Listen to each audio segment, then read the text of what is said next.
یاد رکھیں کہ بدعت کا جو معنی ہے لغت کے اعتبار سے نئی چیز کو، انوکھی کو یہ بدعت کہا گیا۔ اصطلاح شرع میں یعنی شریعت مطہرہ کی اصطلاحات اور ان اصولوں کی روشنی میں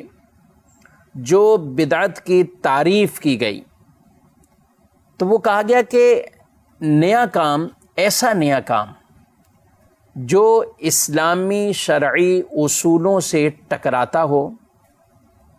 یا کسی سنت اور حدیث کے مخالف ہو، وہ کام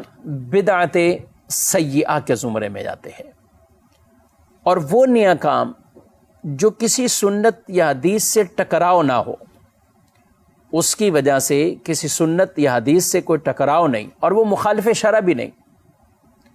تو یہ بدعت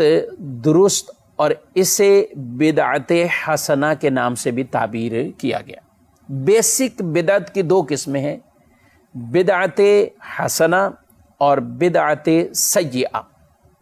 بدعت حسنہ یعنی وہ نیا اچھا کام کہ جو کسی سنت کے مخالف نہ ہو، جو شریعت سے ٹکراتا نہ ہو اور وہ بعد میں ایجاد ہوا ہو، یہ بدعت حسنہ کے اندر آئے گا۔ اور جو کسی سنت سے ٹکراؤ ہو، سنت کا مخالف ہو، یہ بدعت سیئہ ہے۔ بدعت کی بیسک جو اقسام بیان کی گئی وہ خود حدیث پاک میں ان کو اس انداز سے بیان فرما دیا گیا کہ اچھا کام کوئی ایجاد کرے تو اس کے لیے انعام بیان کیا، برا کام کوئی ایجاد کرے تو گناہ گار لوگ تو ہوں گے ہی ہوں گے جو اس پر عمل کریں گے، مگر ان کا گناہ اس کے بھی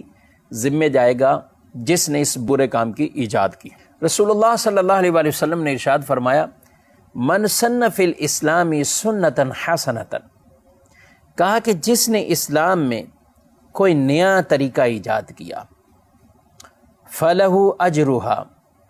اس کو اس کا اجر ملے گا، واجر من عمل بھا، اور جتنے اس پر عمل کریں گے ان تمام کا اجر ثواب بھی اسے ملے گا، من بعدہ من غیر ان ینقص من اجورہم شیء،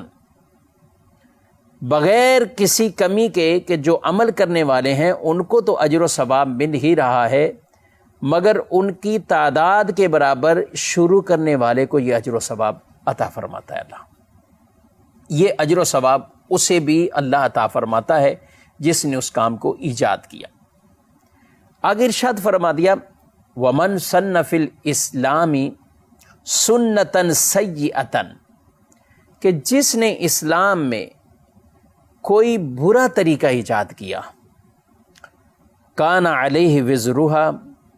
اس پر اس کا گناہ ہے، وَوِزْرُ مَنْ عَمِلَ بِهَا مِنْ بَعْدِهِ مِنْ غَيْرِ أَنْ يَنْقُصَ مِنْ أَوْزَارِهِمْ شَيْءٌ، کہا کہ دوسروں کا بھی گناہ اس کے ذمے اور ان کے اپنے گناہ میں کوئی کمی نہیں، یعنی یہ نہیں کہا جائے گا کہ جنہوں نے عمل کیا ان کو نہیں ملے گا، صرف شروع کرنے والے کو گناہ ملے گا، نہیں، بلکہ ایجاد برا طریقہ جس نے کیا اس کو بھی گناہ ملے گا،